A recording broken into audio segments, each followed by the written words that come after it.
Hey,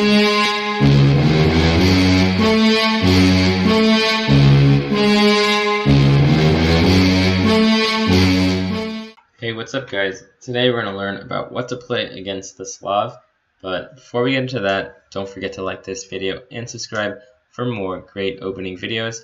So I actually used to play the Slav for a really long time, probably up until I was about 2200 I played the Slav, but there was one tournament I just got destroyed by this 2600 and I was like, I can't play this anymore, it's very hard to play, it's very passive, it's not my style. So I switched to Nimzo and it's been a lot better. But I'm going to show you guys basically the line I hated playing against the most as a Slav, and that's going to be the exchange Slav. So here, take on d5, take, and now I think the best way to play it is knight c3. So here, there's a couple moves. Generally, you're always going to see knight f6 come out first. You could see knight c6. We're just going to go the same way. Bishop f4, and note that he doesn't have queen b6 in this position because we can just take on d5. That pawn is hanging. And if he tries to pick it up, we just go back, and now we're just up a clean pawn. Super happy here. So we're going to look at all the variations, basically starting with knight f6, but after bishop f4, we're going to see knight c6. Now here, if queen b6, we don't have to be scared of this pawn. This is the first time we're going to basically see this idea. What we're going to do is go e3, and if take on b2, we go bishop check, bishop blocks, take, knight takes, and now knight e2. Now we're one move away from castling, and then we're going to start threatening rook b1, knight b5, kind of forking on c7 and having a very nice position. So this is actually called the poison pawn, because here black wins this pawn, but white gets an immense amount of play. So sometimes it'll be okay, sometimes it'll be bad. In the French, you'll see generally black can take this pawn and kind of get away with it a little bit better, but not in the exchange Slav.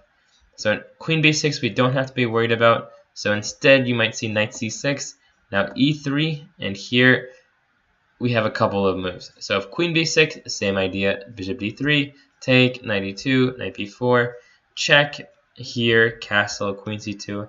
And here, let's look at how we can kind of finish this game off. We can play knight takes d5. Now if knight takes, we take this queen. So maybe he'll try to take this queen first. So now we have this in-between move, knight c7 check. Remember it's check, so the king has to move.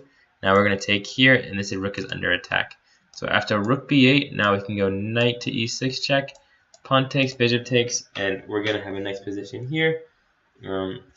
There's also plenty of more tactics in this position. So here we're going to be super happy. So now let's look at what to do if he doesn't go for this poison pawn. So let's backtrack a little bit. So instead of queen b6, you might see e6. So e6, the problem is going to be this bishop on c8. What does this bishop do? And you see how black's position is very cramped. These bishops aren't being used very well. Whereas white, on the other hand, has an active bishop on f4, and now we're going to follow up with an active bishop on d3. Now if here, bishop d6, we're going to play take, and now go f4. We're going to have a huge rip on this e5 square, probably at some time, go knight f3, knight e5. This diagonal is also going to be very strong. These light squares are going to be good for us. Maybe you could create a battery, bishop c2, queen d3, and we're going to definitely like this position here. Now instead, if he tries to improve this light square bishop, and instead of going e6, he goes bishop f5 or bishop g4, we're going to follow up with queen b3. Taking advantage of this weak pawn, if he goes queen c8, now he's going to have a very weak kind of position. If he tries to give us this pawn for play, we can play queen takes pawn. And the difference is our position is actually very active. This bishop is out, this bishop is coming here, and he can't really take advantage of this move like this. If here we have the very strong move bishop check, and we're going to be super happy in this position. For example, if here take, queen takes, we can pick up this rook, and it's going to be bad news bears the rest of the game for black. So that's what we're going to do if he goes bishop f5. Now instead, if he tries bishop g4, so let's go like this. So here, knight c6, e3, bishop g4. We can also play queen b3. And it's going to transpose basically to this endgame. And here, if he does this, we can just take. He's going to have these double pawns. Basically, there's no reason why we would be worse here. We have the slight advantage, and we're going to have a better endgame in this position. Just mobilize your pieces. Try to get that bishop pair. And these, especially in d4, you're going to see a lot of times that the bishop pair is going to give you a significant advantage in these openings.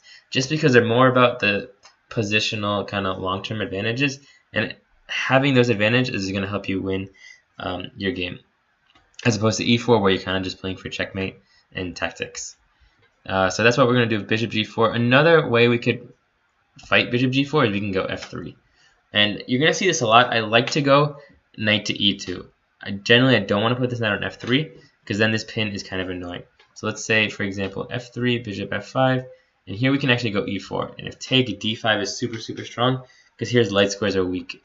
If this knight moves, I guess maybe here, we have ideas of queen check and where does this knight go? And we're going to pick up this knight.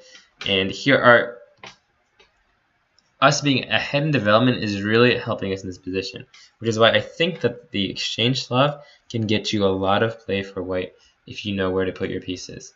So this is how you're going to want to play it against the exchange Slav. Hope you guys, or how to play the exchange Slav. Hope you guys enjoyed this video. Once again, make sure to check out wolfchess.org for great puzzles, lessons, and videos, and hope you guys were entertained.